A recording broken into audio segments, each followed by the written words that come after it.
Sometimes teams filled with all-stars are the least successful teams to ever play.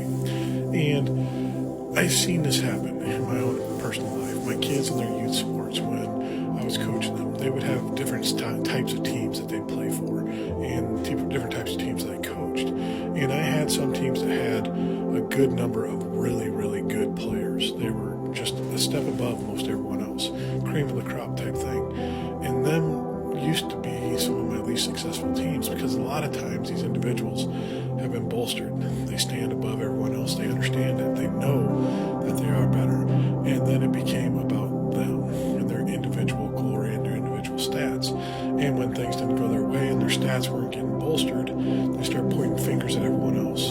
It's your fault that I didn't get, this many yards in this game. You didn't block well enough, or you didn't throw me the ball well enough, or, anything else. And it was everyone else. And it's caused a poison in the team and really kind of broke the team apart and made them not cohesive. And there was other examples where I had a couple good kids on there that were really, really good players, but they came together as a team and played together. And one good example is my son's baseball team.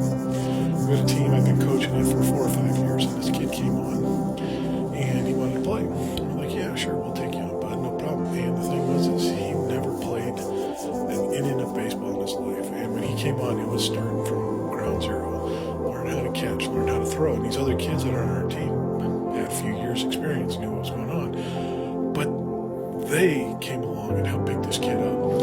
And through the season, he kept, he'd struggle because he was so far behind, but he kept going and the team kept cheering him on, rooting him on. And I remember one game where we're sitting out there and he's out in right field and a fly ball goes out to him. And he hadn't caught a ball all year long, and he gets underneath it and catches it perfectly. And the whole bench, even the guys who were the best on the team, came streaming off the bench to congratulate him when he came in the dugout. And you could just see this kid's attitude lift up and the whole team's attitude lift up.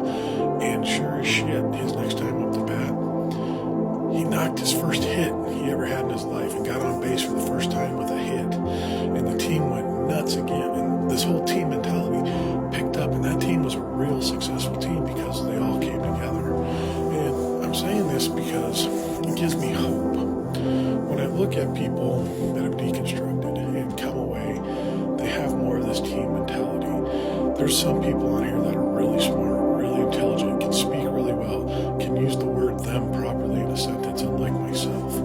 There are people that have excellent talents, great communicators, way of conveying ideas, and there's others that struggle. But no one looks down upon the ones that struggle, and the ones that are good and have great big followings and everything else, pick them other ones up and try to carry them along and help them get exposure too, just so that the whole team can benefit from it. And I look at the other side of things, whether it be in religion or politics or anything like that, especially with politics now.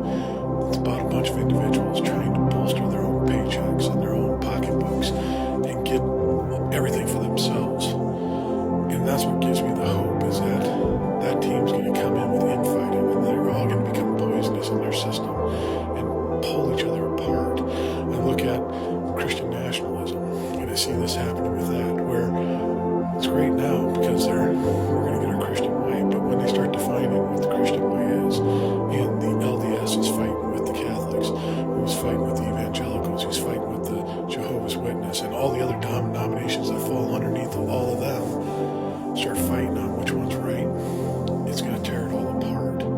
It can't focus on the one. You have to focus on the individual, because that's where the power is. That's where the success will be. The best teams usually in sports